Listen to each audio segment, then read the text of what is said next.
কণার বচন, যদি করো পরের আশ, সে খায় বনের ঘাস।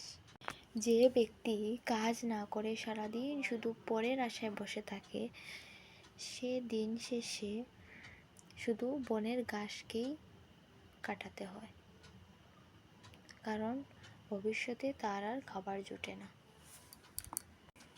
অগ্নিবেদী ঋণ রেখো না তিনের চিন, তার অর্থ আগুন, অসুখ ও ঋণের চিহ্ন রাখতে নেই।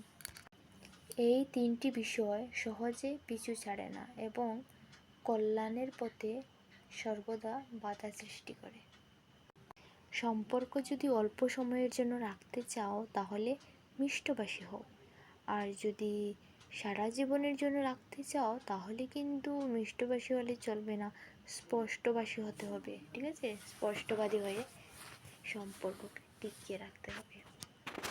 কারণ অল্প সময়ের জন্য সম্পর্ক যদি রাখতে চাও তাহলে মিষ্টি কথা দিয়ে চলবে, তাই অল্প সময়ের জন্য সম্পর্ক কোনো সম্পর্ক রাখা দরকার।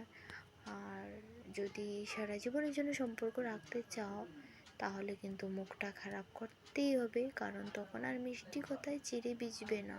ঠিক আছে।